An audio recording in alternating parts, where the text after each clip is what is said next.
지난주에 이어서 복음 가운데 서라라고 하는 제목으로 우리 하나님의 말씀을 증거하겠습니다. 복음이라고 하는 것이 무엇인가? 지난주에 의미들을 살펴보았는데요. 시간이 없어서 충분히 말씀드리지 못한 부분들이 있기 때문에 오늘 다시 한번 복음이 무엇인가, 또 복음 가운데 서는 삶이라고 하는 것이 어떠한 삶인가에 대해서 다시 한번 좀 깊이 묵상하기를 원합니다. 복음이란 무엇입니까? 일단 좋은 소식이라는 말씀을 전해드렸습니다. 왜 좋은 소식이냐면 하나님께서 행하시기 때문에, 그리고 우리를 위한 좋은 소식이기 때문에 그렇습니다. 이 복음과 관련해서 복음의 전체적인 내용은 전적으로 하나님께서 행하신 일이기 때문에 이 복음에 대해서 우리가 추가할 수 있는 내용은 하나도 없습니다. 죄로 말미암아 단절되었던 우리가 예수 그리스도의 대속적 죽음으로 말미암아 하나님의 구원을 얻은 것이 이 복음의 메시지의 핵심입니다. 그렇죠? 그래서 예수님께서 오시고 또 죽으시고 부활하시고 승천하시고 그리고 다시 오시는 예수님의 삶과 또 교리적인 내용, 성육신의 교리, 그 다음에 대속죄, 우리를 위하여 대속해 주신 이 속죄의 교리, 그리고 다시 오실 그 나라를 그리는 회복, 그렇죠? 이 회복에 관한 이 복음, 그리고 이것이 하나님 나라의 복음이기 때문에 그 나라의 특성, 첫 번째 예수님이 오신 것은 성육신적인 복음이고, 이것은 upside down, 그렇죠? 하나님 나라가 우리 가운데 임하는 것이고, 또 이것은 영어 표현대로 하면 완전히 이 세상의 가치를 뒤엎는 그런 나라의 특성을 가지고 있습니다. 그분이 우리를 위해서 죽으셨다. 우리를 위한 대속의 그 은혜, 그렇죠? 우리의 죄를 대신해서 우리 주님께서 죽으시고, 그래서 그것이 구원의 길이 되었다라고 하는 것은 inside out kingdom, 그러니까 하나님의 나라가 우리 가운데 속에서 밖으로, 안에서 밖으로의 본질적인 참된 변화의 나라가 임하는 것에 대한 특성에 대해서 말씀드렸고, 마지막 부활하시고 승천하시고 다시 오실 주님을 기다리는 그 회복의 복음은 future back kingdom, 그렇죠? 미래의 나라가, 앞으로 이루어질 나라를 오늘 소망하고 그 회복의 은혜를 바라보면서 살아가는 그 하나님 나라에 대한 말씀을 이 구조적으로 이렇게 전해줬습니다. 제게 아니고 팀 켈러 목사님께서 제시해 주신 구조인데, 우리가 복음을 전체적으로 이해하는데 좋은 구조이기 때문에 그 말씀을 드렸습니다. 그런데 이 세 가지 측면, upside down, 그 다음에 inside out kingdom, 그 다음 future back kingdom 중에서 제가 지난주에는 두 번째, 특별히 예수 그리스도의 우리의 대속적인 죽으심으로 말미암아 우리가 삶이 변화되었던 그 복음에 대한 이야기를 하면서 하나님께서 우리에게 누가복음 15장에 나오는 잃어버린 탕자 쪽에 강조 좀 말고 큰아들의 그 신드롬에 대한 그 참된 변화, 복음에 대한 진정한 변화의 모습에 대한 말씀을 좀 드렸습니다. 그래서 제가 다시 한번 이 세 가지 측면에서 특별히 처음 성육신적인 복음, upside down kingdom, 그 다음에 he will come back, 회복의 복음, future back kingdom에 대해서 좀 더 보강하는 말씀을 제가 오늘 좀 드리려고 합니다. 근데 왜 제가 이걸 하려고 하느냐? 제가 하려고 하는 게 아니고 우리 하나님께서 원하시는 내용입니다. 왜냐하면 이 복음서 전체가, 또 서신서 전체가 예수 그리스도의 복음으로 이렇게 집약되어 있기 때문에 그렇습니다. 그래서 복음이 우리 삶의 중심이 되어야 된다라고 하는 것이죠. 그래서 이 복음의 내용을 우리가 알고 이런 질문을 해야 됩니다. 우리 교회는 일단 1차적으로 우리 교회는 복음 중심적인 교회로 존재하고 있느냐? 우리는 복음 중심의 교회인가? 이 질문을 해야 됩니다. 그 다음에 복음 중심의 교회라면 어떤 모습으로 나타나야 되는가? 그러니까 이 복음에 대한 이야기를 알면 알수록 우리는 그것을 깊이 묵상해야 돼요. 이것이 우리 교회의 모습으로 나타난다면 어떤 그림을 그려갈까? 그 질문을 끊임없이 해야 되고요. 그다음에 복음 중심의 교회의 리더는 어떤 모습이 돼야 되는가? 이 그림이 있어야 된다는 거예요. 이 그림이 없으면 우리는 복음 중심의 교회로 나가지 않을 수가 있어요. 사람들이 모이면 언제나 조직이 있고 그 조직은 뭐 어떤 모습이든 굴러가게 되어 있어요. 껄끄럽게 굴러가든 잘 굴러가든 굴러가게 되어 있어요. 그런데 우리는 예수 믿는 사람들이기 때문에 복음 중심으로 이 교회의 모습이 움직여 나가야 된다는 거예요. 그러니까 리더십과 구조가 중요한 것이죠. 그렇죠? 그다음에 또 하나는 뭡니까? 우리 개인의 삶에 비춰봤을 때 나는 복음 중심적으로 살아가고 있는가? 그러니까 이 질문을 우리가 던져봐야 된다라고 하는 거예요. 아마 복음의 내용에 대해서 뭐 복음 그냥 예수 믿고 뭐 구원받고 천국 가는 거 아니에요? 뭐 그거 기초적인 거를 이제 와서 또 다시 이야기해요. 예. 여러분 다시 한번 말씀드리지만 복음은 기초적인 게 아니고요, 중심적인 거예요. 이 복음에 합당하게 살아가는 것이 우리 이 땅에서의 살아갈 우리 기독교적인 삶의 참된 모습이라고 하는 것입니다. 그래서 복음을 아주 기초적인 거, 뭐 초신자에게나 전해지는 그런 거, 안 믿는 자, 불신자에게나 전해지는 복음, 그러니까 예수 믿으면 구원받고 천국 가요, 뭐 그런 개념으로서만 우리가 복음을 이해하고 있다면 우리는 그 다음 뭐예요? 그거 끝났으니까, 기초적인 거 끝났으니까 이제 좀 새로운 거, 뭐 우리 삶에 좀 도움이 되는 거, 굿뉴스 말고 굿 어드바이스, 목사님께서 좋은 충언, 그러니까 우리에게 좀 유익이 되는 그런 말씀 해주십시오. 이걸 좀 갈망하지 않겠습니까?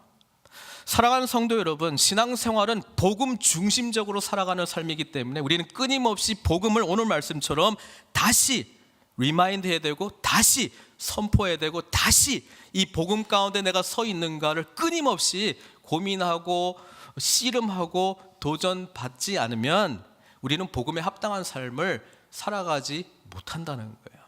그 의미를 우리가 다시 도전받기 위해서 이 복음에 대한 메시지를 전하는 거예요.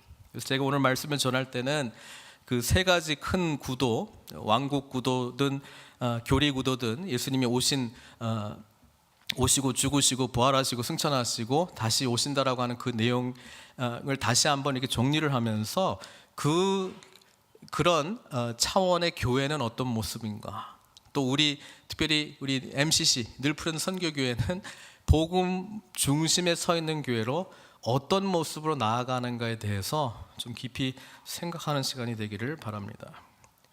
먼저 예수님께서 오셨다. 이 성육신, 인카네이션 가스펠이죠. 예수님이 오셨어요. 예수님이 오셨기 때문에 upside down kingdom, 그렇죠? 세상의 가치를 가지고 있는 왕국과 하나님 나라 가치를 가지고 있는 왕국이 충돌하게 되죠. 그래서 지난주 말씀에 이 세상 왕국은 칼의 왕국이에요. 힘의 왕국이에요. 그래서 힘은 어디서 나옵니까? 권력에서 나오죠. 돈에서 나오는 거죠. 영향력에서 나오는 거예요. 그렇죠? 그래서 잘 생각해 보세요. 우리가 기독교인인데요, 하나님께서 예수 그리스도를 보내주셔서 이 완전히 뒤바뀐 가치관의 왕국, 그렇죠? 십자가의 왕국이죠. 낮아짐의 왕국이죠. 희생의 왕국이죠. 그러니까 그런 십자가의 왕국과 이 칼의 왕국이 대치될 때, 과거에 이거를 약간 이렇게 퓨전, 약간 이렇게 봉합했어요, 억지로. 그러니까 성경적인 말씀도 알고 있는데 이 세상의 가치도 같이 가고 싶은 거예요. 그게 모아진 게 뭐예요? 예수 믿어도 권력 잡아야 되고요, 예수 믿어도 돈 많이 벌어야 되는 거예요. 예수 믿어도 이 세상 어떤 사람들보다 잘 살아야 되는 거예요. 그런 생각들이 우리가 가지고 있는 거예요. 근데 우리 주님께서 그런 말씀 하셨으면 그런 말씀 안 하셨어요. 여러분, 하나님 나라의 가치를 보려면요, 산상수훈의 말씀을 깊이 보셔야 되는데 완전히 우리가 생각하는 것과 역행하는 거예요. 누가 복 있는 자입니까? 심령이 가난한 자가 복이 있는 거예요. 누가복음에서는 가난한 자가 복이 있는 거예요. 애통하는 자가 복이 있는 거예요. 그렇죠? 온유한 자가 복이 있는 거예요. 의에 줄이고 목마른 자가 복이 있는 거예요. 여러분 생각해 보십시오. 우리는 애통하기 위해서 예수 믿는 거예요? 우리 무슨 핍박받고 싶어요? 그런 거를 우리가 blessed, 복 있는 자라고 하는 개념을 가지고 하나님 나라에 복 있는 자는 이런 자들이 복이 있구나, 그걸 추구하는 게 우리의 삶의 목적입니까? 아니면 예배 시간에는 아멘 하지만 삶에서는 Kingdom of God 뒷전으로 하고 Kingdom of this world, 이 세상의 왕국을 이루기 위하여 열심으로 살아가고 또 하나님께 그렇게 열심히 기도하고 있습니까? 여러분, 왜 그게 복인 줄 아세요? 그 복이 왜 복이냐면 지금 그 말씀은 하나님의 나라를 믿음으로 받아들인 자들을 향한 말씀이에요. 불신자들을 향한 말씀이 아니라는 거예요. 제자들이 앞에 나와서 제자들이 그 말씀을 듣는 거예요. 하나님 나라의 제자들은요, 이미 복음을 받아들였기 때문에 세상이 나의 가치를 인정해 줄 것, 기대할 게 하나도 없어요. 세상의 어떤 가치, 권력의 가치를 추구할 아무런 이유가 없어요. 왜? 이미 나의 존재는 하나님 한 분만으로 완전하게 다시 회복되었기 때문에 그렇습니다. 그러니까 이 세상에서 열심히 살다가 부자 못 되고 실패해도요, 구원 받았어요. 하나님 나라를 유업으로 받았다는 거예요. 하나님의 뜻을 열심히 이루다가 세상 가치에 비해서 애통하고 핍박받는 모습으로 살아도 그 사람들은 복 받았다는 거예요. 왜? 복음을 온전히 받아들였기 때문에, 하나님이 하신 놀라운 일들에 대해서 아멘 했기 때문에, 존재 자체가 천국 백성이 되었기 때문에 세상이 뭐 인정해주고 말고 세상의 풍요함을 누리든 말든 상관없이 그 사람들은 복된 자라고 하는 선언이 먼저 튀어나가는 거예요. 사랑하는 성도 여러분, 오해하지 마십시오. 이 세상의 가치를 얻었다고 우리가 복받은 것이 아니고요, 예수 그리스도를 나의 구주로 믿었기 때문에 이미 복받은 자라고 하는 사실을 잊지 마시길 바랍니다. 그 전제 속에 살아가는 거예요. 그 전제 속에 하나님께서 나에게 주신 비전을 이루기 위해서 살아가는 거예요. 세상 사람들의 기준에 비하면 실패할 수 있어요. 여러분, 한국의 최초의 선교사가 누구냐 그러면 토마스 선교사라고 그래요. 젊은 사람입니다. 그렇죠? 엘리트입니다. 한국에서 한 게 뭔 줄 아세요? 대동강에 저널 셔먼호 타고 와다가 성경 번역된 거, 복음서 번역된 거 들고 내려가지고 무슨 말하기 전에 그 포졸들이 찔러 죽었습니다. 가치 있는 인생입니까? 낭비된 인생입니까? 이미 토마스 선교사는 예수 그리스도를 나의 구주로 영접했을 때 복받은 자라는 거예요. 아무 사역 이룬 거 없어요. 그냥 성경책 들고 나와서 전하려고 하다가 그냥 저거 뭐냐고 그래서 찔러 죽은 거예요. 무모한 죽음입니다. 세상 가치에 비해서는. 왜? 뭐 돈을 벌었어, 영향력을 미쳤어, 한 거 아무것도 없어요. 그런데 천국에서는요, 그 상급이 큼이라. 왜 그렇습니까? 복음의 메시지에 반응했기 때문에 그래요. 순종했기 때문에 그래요. 그러니까 예수님께서 산상순의 말씀을 다 하시고 뭐라 그럽니까? 이 말씀을 듣고 행하는 자, 그 사람이 반석 위에 집을 지은 자와 같이 진짜 복받은 삶을 살고 있다는 거예요.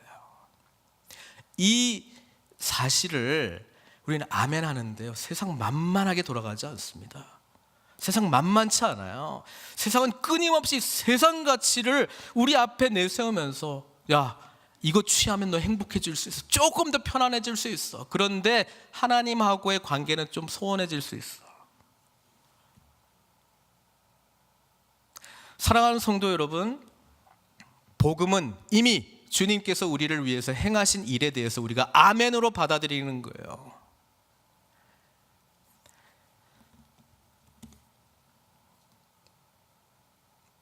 로마에 그 삼두 정치가 있을 때, 그렇죠? 옥타비우누스가 있고 뭐 앤토니가 있고 뭐 이렇게 했잖아요. 그래서 나중에 억티움 전투에서 이 앤토니하고 옥타비우누스하고 이렇게 전쟁을 이렇게 해가지고 결국 로마 제국의 초대 황제인 옥타비우누스가 이기게 됩니다. 그런데 그 전쟁에서 이겼기 때문에 이제 세상이 달라진 거예요. 이제 더 이상 이 세상이 아니고 이제 한 사람을 중심으로 한 새로운 카이사의 시대가 도래한 거예요. 여러분, 이 소식을 전하러 간 메신저가 있을 거 아니에요, 로마에. 근데 이 소식을 전하러 갔을 때 이미 새로운 시대가 열린 거예요. 이제 이 사람들이 뭐 어떻게 해가지고 새로운 세상이 바뀌는 게 아니에요. 이미 새로운 세상이 온 거예요. 그것을 받아들이는 자는 새로운 세상 가운데 살아가는 거예요. 우리 예수님께서 오셔서 탄생하시고 우리 가운데 오셨을 때는 새로운 세상이 열린 거예요. 그 굿뉴스를 우리한테 전해준 거예요. 그러니까 우리가 아멘으로 받으면요, 그 새로운 세상에 살아가는 거예요. 우리가 앞으로 뭐 어떻게 열심히 노력해가지고 그 새로운 세상이 나의 삶 가운데 임하리라, 이 개념이 아니고요, 이미 새로운 예수 그리스도께서 통치하시는 시대가 열렸고 구원의 길이 열렸고 하나님 나라가 임했단 말이에요. 그게 복음 받아들인 사람의 마음이에요. 근데 예수님께서 오셨잖아요. 예수님께서 어떠한 마음으로 오셨어요? 업사이드 다운 킹덤을 이루기 위해서 어떻게 오셨어요? 우리 빌립보서 2장 6절에서 8절에 잘 설명하고 있죠. 그는 근본 하나님의 본체시나 하나님과 동등됨을 취할 것으로 여기지 아니하시고, 우리 하나님께서 성삼위 하나님의 삼위일체 하나님으로 존재하시잖아요. 이분들이 친밀한 정말 인격적인 관계로 존재하셨거든요. 근데 이 관계를 찢고 하늘 영광을 찢고 우리 인간 세계 가운데 오신 게 성육신의 복음 아닙니까? 우리 주님께서 왜 오셨어요? 우리를 사랑하시니까, 우리를 살리고 싶으니까. 성삼위 하나님께서 우리 하나님과 같은 형상으로 우리를 창조했는데 죄 때문에 깨어지고 무너지고 아픔과 고통 가운데 허덕이고 있는 이 백성들에게 다시 회복해서 하나님의 온전한 형상으로 다시 회복이 되어서 이 성삼위 하나님과 함께 친밀한 교제와 복과 샬롬의 은혜 가운데 나아가도록 그거 하려고 오신 거 아니에요, 우리 주님께서. 그는 근본 하나님의 본체시나 하나님과 동등됨을 취할 것으로 여기지 아니하시고 오히려 자기를 비워 종의 형체를 가지사 사람들과 같이 되셨고, 이게 하나님의 본성이에요. 하나님은 사람들을 살리고 싶으세요. 하나님은 그러기 위해서 자신의 모든 기득권을 포기하고 내려오시겠다는 거예요. 그게 우리 하나님의 마음이에요. 그래서 천국 가치는요, 희생적 사랑의 가치, 이게 핵심이에요. 다른 사람을 위해서 희생적 사랑의 가치를 실천하는 자가 진짜 예수 그리스도의 복음, 특별히 성육신의 복음을 이해하는 사람입니다. 사람의 모양으로 나타나서 자기를 낮추시고 죽기까지 복종하셨으니 곧 십자가에 죽으심이라, 생명 내어놓고 우리를 살려주신 거예요. 우리의 가치는 예수님의 생명의 가치입니다. 사랑하는 성도 여러분, 예수님께서 이 땅 가운데 오셨다라고 하는 것은요, 우리에게 주는 그 의미들이 엄청난 의미예요. 거룩하신 하나님이 인간 세계, 그것도 죄 많은 인간 세계에 들어오신 거예요. 왜? 살리시려고, 구원하시려고. 그 방법은 낮아지고 비우는 방법이에요. 그렇죠? 그러면 이 복음을 받아들이는 교회의 모습은요, 어떤 모습으로 존재해야 합니까? 어떤 모습으로 존재해야 됩니까? 우리 팀 켈러 목사님의 책에서는 이렇게 간략하게 설명했어요. What would this church look like? 성육신의 복음이 받아들여진 교회의 모습은 어떨까? 그들은 하나님, 성삼위 하나님께서 정말 친밀한 교제 가운데 오셔서, 여러분, 우리도 그 교제 가운데 온전한 샬롬의 은혜를 누리기를 원하신 게 우리 주님이거든요. 그러니까 오신 거거든요. 그러니까 이런 복음이 강조된 교회는 진실한 공동체, 셀그룹이나 가정교회, 헌신적인 구제와 자원의 공유, 그다음에 영적 훈련, 공동체적인 영적 훈련, 계층 간의 화해, 가난한 자들과의 공존 등을 강조할 것이다, 이렇게 이야기하고 있습니다. 여러분, 우리 주님께서 오셨을 때 제자들과 함께 3년 동안 생활하시고, 그렇죠? 이제 마지막 십자가를 지시기 전에 제자들과 함께 이 대제사장적인 기도를 하셨어요. 제자들을 위해서 중보하면서 하나님께 기도한 내용이 있는데, 우리 송영재 목사님이 이 본문을 가지고 말씀을 전하셨더라고요. 함께 볼게요. 20절하고 21절입니다. 내가 비옵는 것은 이 사람들만 위함이 아니요 또 그들의 말로 말미암아 나를 믿는 사람들도 위함이니 아버지여 아버지께서 내 안에 내가 아버지 안에 있는 것 같이 그들도 다 하나가 되어 우리 안에 있게 하사 세상으로 아버지께서 나를 보내신 것을 믿게 하옵소서. 이렇게 이야기를 했습니다. 여기에 중요한 포인트는요, 우리 주님께서 오신 이유는 우리를 살리기 위함인데요, 또 하나의 중요한 차원이 있다는 거예요. 성삼위 하나님께서 하나 된 것 같이 우리도 그 하나됨의 은혜를 경험하게 해주고 누리게 해줄 거라는 내용이에요. 이게 우리 주님께서 오신 이유예요.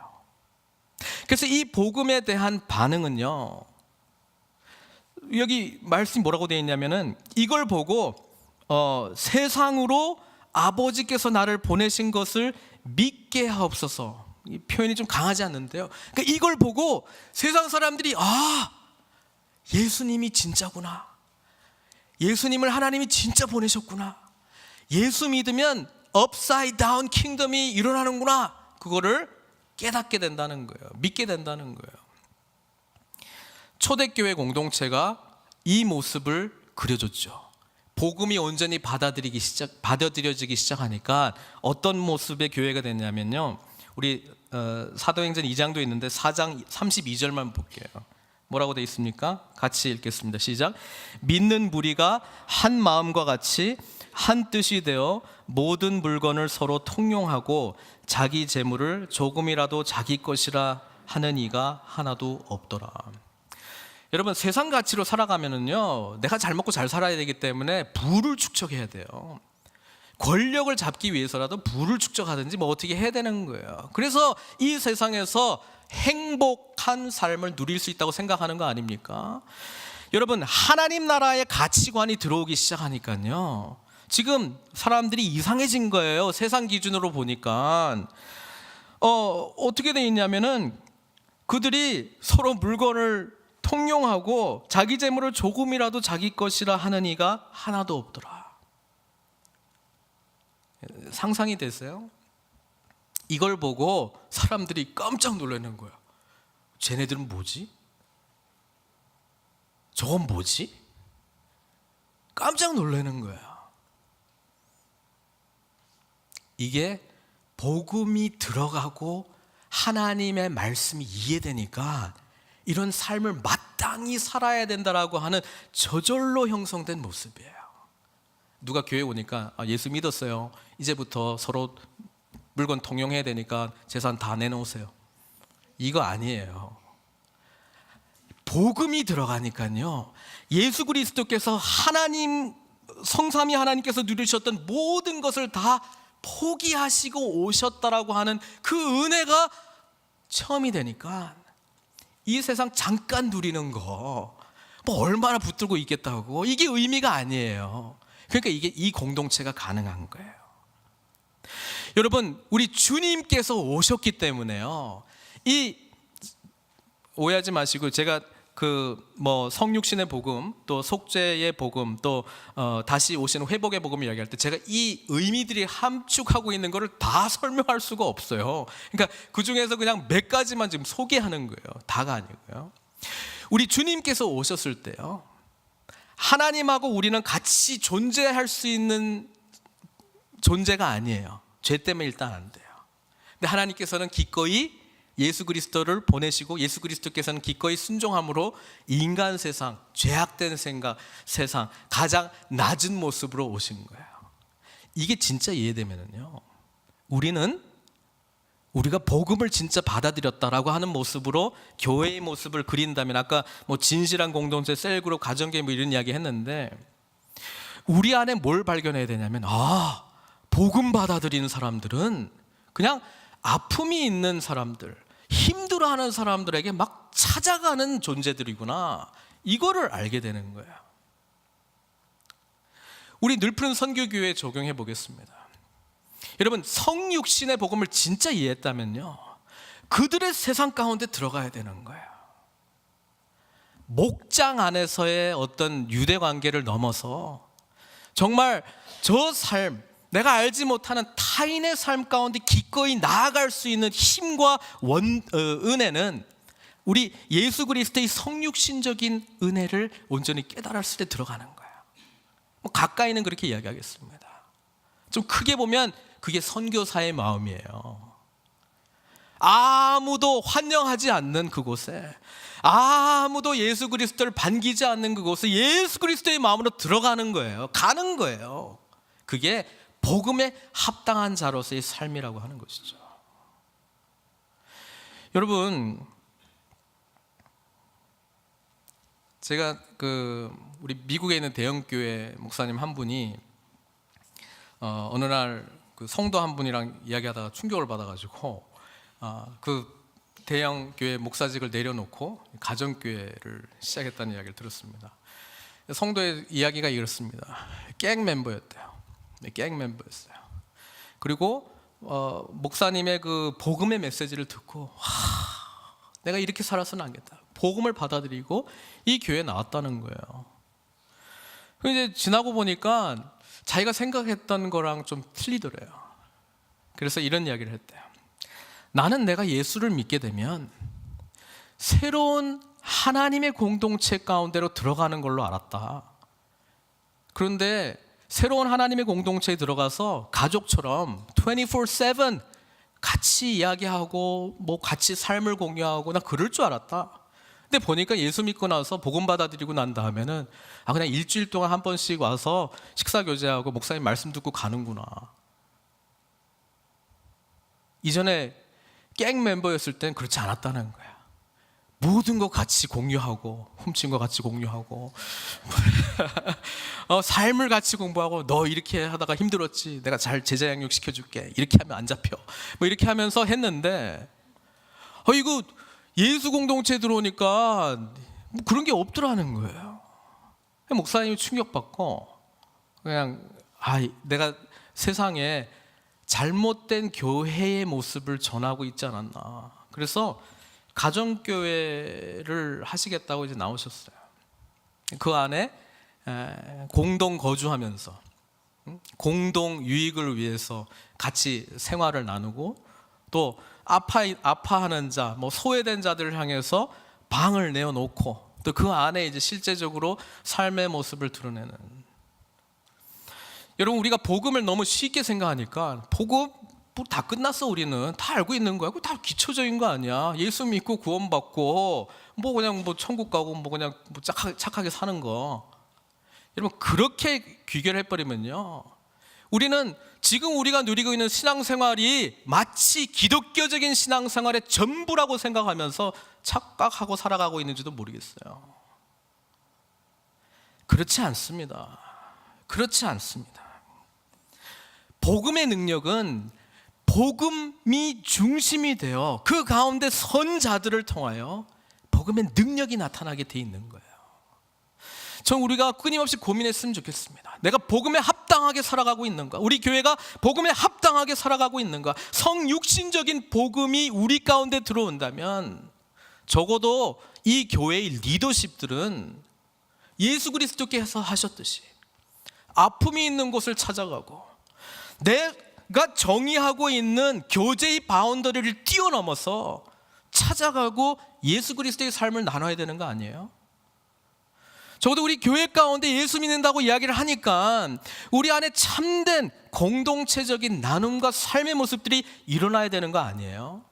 근데 이런 이야기를 하면 그거는 이상적이고 현실에서는 좀 불가능하고 그냥 적절하게 그냥 이렇게 합시다. 복음과 타협하지 마시고요. 그건 무슨 말이냐면 내가 이해하고 있는 복음의 범위 안에서만 나는 그 중심에서 살게요. 이렇게 이야기하는 거예요. 여러분, 하나님의 말씀은 살아있고 운동력이 있습니다. 복음은 지금도 폭발적으로 반응하고 있어요. 누구에게? 그 말씀을 믿고 행하는 자에게요.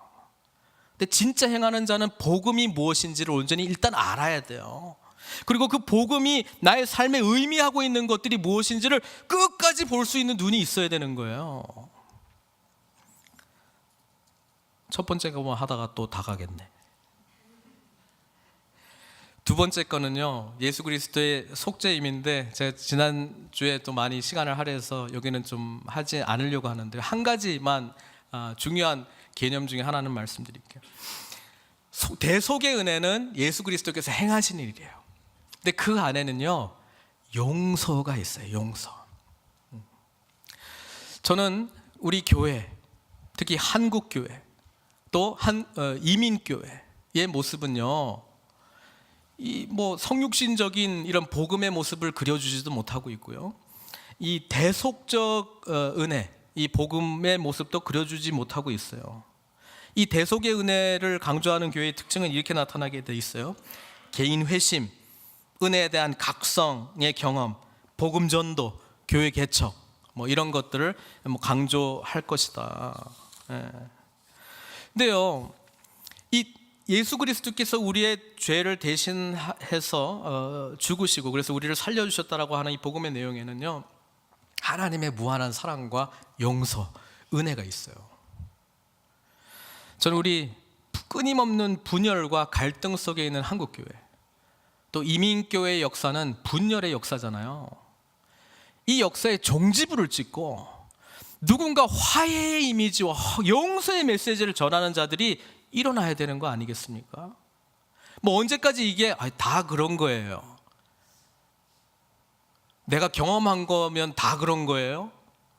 앞으로는 안 그래야죠. 그러면 앞으로는 회복해야죠. 앞으로는 연대해야 되죠. 하나 돼야 되죠. 그 메시지가 교회의 모습 가운데 비춰져야 되죠. 그것을 위한 고민과 갈등이 우리 교회 가운데 있는가? 조금씩 일어나고 있다고 저는 생각합니다. 송윤재 목사님의 오심으로 말씀도 하나 된 성도 아닙니까? 그 말씀은 성육신적인 복음의 메시지를 온전히 이해했다면 여러분, 우리가 마땅히 가야 될 길입니다. 여러분, 하나님께서는요, 언제나 이 대속적 은혜 가운데 용서와 화해를 원하고 계세요. 초대 기독교 공동체가 유대인과 유대인 중에서 예수 믿는 자들의 갈등으로 시작됐잖아요. 예? 그리고 이 갈등이 계속 이어져 나갑니다. 예루살렘 중심의 유대인과 또 디아스포라, 헬라 문화를 맛본 저기 외국에서 살고 있는 유대인들 간의 갈등의 문제. 근데 이거를 전부 복음으로 극복하기 시작합니다. 그리고 나중에는 이 헬라파 유대인들도 뭐예요? 이방인들하고 우리 같이 갈 수 있냐, 복음 안에서. 그래서 보세요, 계시록이 그려지고 있는 이미지는요, 어린 양의 혼인잔치에 함께 뭐 유대인이든 과거 뭐 헬라파 유대인이든 이방인이든 같이 한 자리에 식탁의 교제 나누는 비전 아닙니까? 이사야 선지자는 이렇게 그려주고 있습니다. 이사야서 65장 25절 제가 읽어드릴게요. 이리와 어린 양이 함께 먹을 것이며 사자가 소처럼 즙을 먹을 것이며 뱀은 흙을 양식으로 삼을 것이니 나의 성산에서는 해함도 없겠고 상함도 없으리라. 여호와께서 말씀하십니다. 좀 더 구체적인 내용이 11장에도 찾아볼 수 있는데요, 어떻게 이리하고 어린 양이 같이 놉니까? 이리는요, 본성이 어린 양 잡아먹는 거예요. 어떻게 사자가 짐승을 안 잡아먹고 뭐 소처럼 뭘 먹어요? 짚을 먹어요. 이게요, 서로의 세계 가운데 성육신의 은혜, 그 다음에 서로를 용서하고 원수지간 용서하고 화해했기 때문에 가능한 일이에요. 저는요, 우리 교회 안에도 여러분 그냥 자세히 보시면 갈등 구조가 있을까요? 없을까요? 있어요. 여러분 기도하시기를 바랍니다. 예수 그리스도의 복음이 우리 심령 가운데 들어왔을 때 하나님께서 어떻게 해결해 주실까? 주님의 음성에 귀 기울이고요, 서로의 막혀있던 세계에 담을 헐고 들어가야 되지 않겠습니까? 대화해야 되지 않겠습니까? 화해해야 되지 않겠습니까? 나는 육식을 좋아하는데 소가 짚을 좋아한다 하니까 그 대접하면 그거 먹어야 되지 않겠습니까? 어린 양이 나를 그토록 괴롭혔던 이리한테 가서 함께 교제해야 되지 않겠습니까? 이게 복음을 받아들인 완성된 하나님의 나라의 비전의 모습이에요. 주님께서는 우리 가운데 이 일을 이루시겠다는 거예요. 그러니까 주님이 오셔서 세상 사람들이 중요하다고 여기지 않는 약자들, 가난한 자들, 병든 자들, 저주받았다고 생각하는 병든 자들, 여인들, 심지어 이방인들에게까지 찾아가서 교제하시고 구원의 복음을 전한 건 아니에요.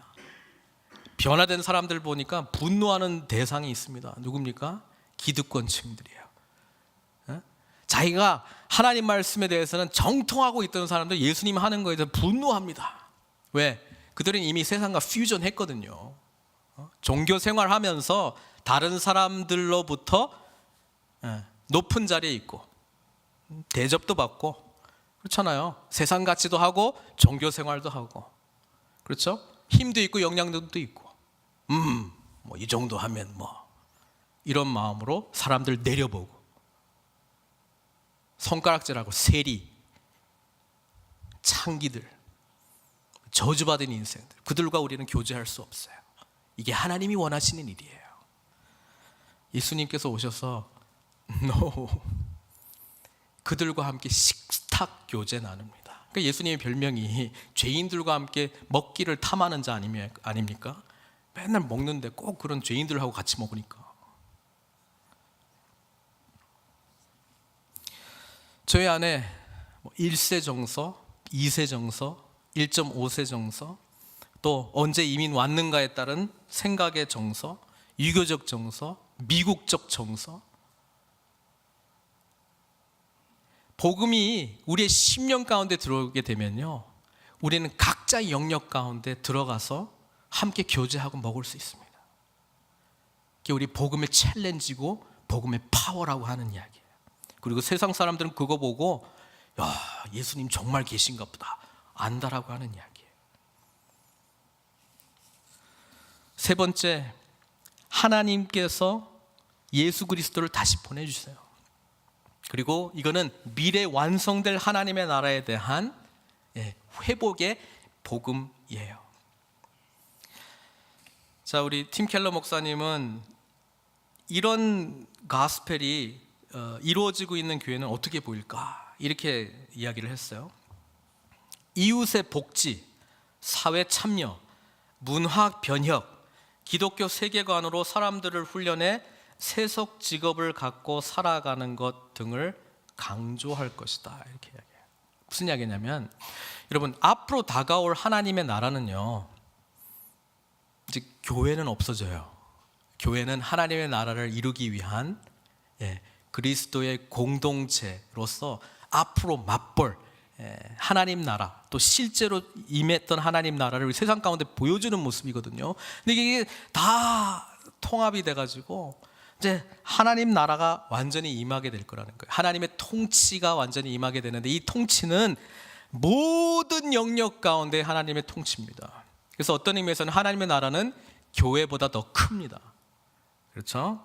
그러니까 하나님의 나라가 올 것이라고 하는 이 회복의 이 복음이 우리 가운데 들어올 때는요, 우리가 교회 안에서만의 문제를 해결하고 우리 교회 성도들 안에서 그냥 좀 행복하게 교제하고 이 차원을 좀 벗어나게 돼 있어요.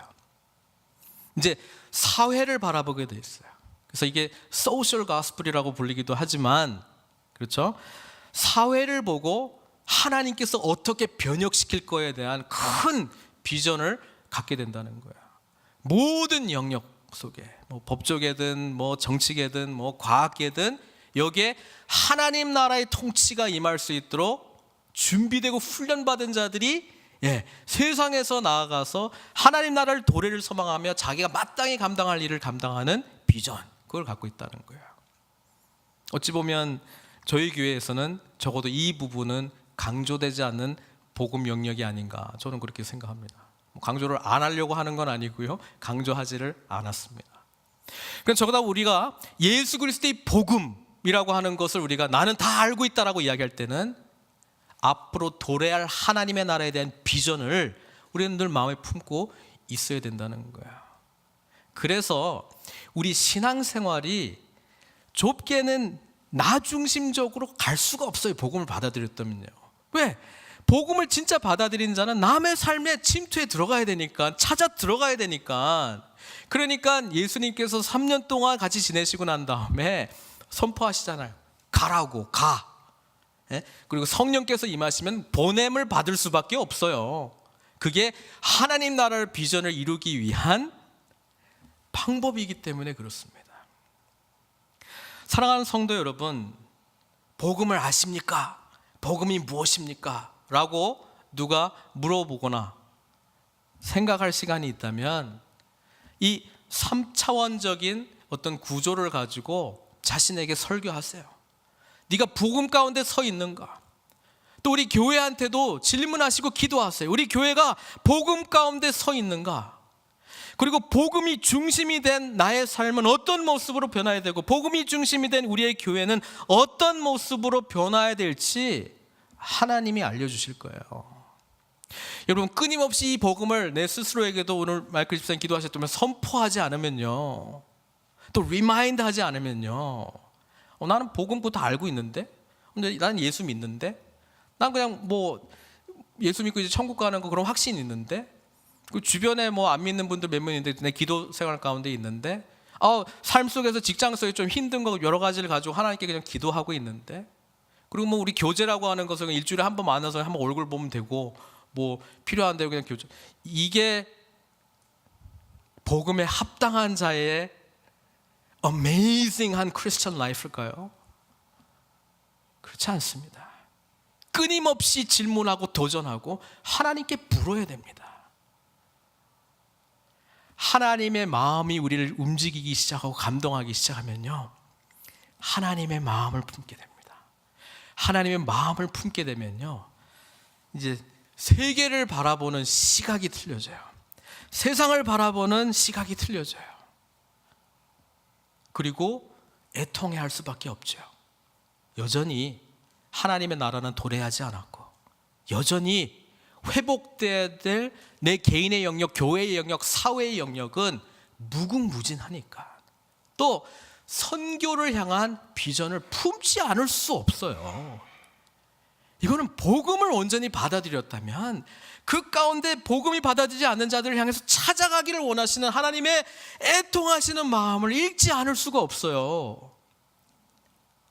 그리고 집중하게 된다는 거예요. 2주에 걸쳐서 복음에 대한 말씀을 전해드렸습니다. 오늘 말씀처럼 내가 너희에게 전한 복음을 너희에게 알게 하노니 이는 너희가 받은 것이요 또 그 가운데 선 것이라. 과연 복음 가운데 서 있는 모습으로 하나님께 나아가는지 끊임없이 스스로에게 물어보고 도전하고, 우리 교회 또한 복음 중심의 교회로 나아갈 수 있도록 끊임없이 기도하시고 도전받고 변화되기를 주님의 이름으로 축원드립니다. 함께 기도하시겠습니다.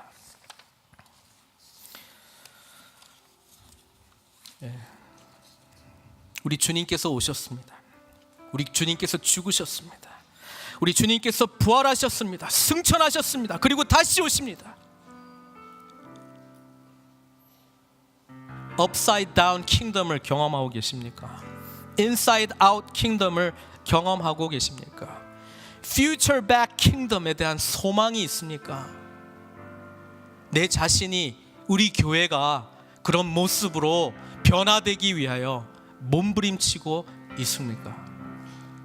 하나님께서 말씀하실 때 어떤 모습으로 순종하기를 주님께서 우리 심령 가운데 말씀하고 있습니까?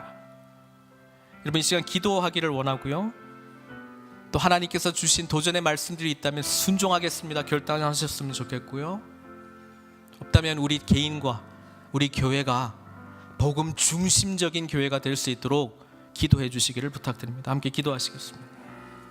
네, 사랑의 하나님, 우리를 사랑하셔서 하늘 영광 찢고 우리 가운데, 인간 세계 가운데, 죄 가운데 찾아오신 주님을 찬양합니다. 또 우리 죄를 위하여 대신해서 죽으시고 우리를 살려주시고 부활의 첫 열매로 새로운 세상을 여신 주님을 찬양합니다. 부활의 은혜 속에서 승천하신 주님, 하늘과 땅의 모든 영광을 가지고 계신 우리 주님, 그 권세를 가진 주님의 이름으로 하나님 나라 소망하며 우리 가운데 이루어야 할 삶의 모든 영역 속에, 교회의 영역 속에 주님 나라 세워 주시옵소서. 복음에 합당한 자로, 복음 가운데 서 있는 자로 우리 한 사람, 우리 몸된 교회 들어 사용하여 주시옵소서. 모든 것 주님께 의탁드리옵고 예수님의 귀하신 이름으로 기도드리옵나이다.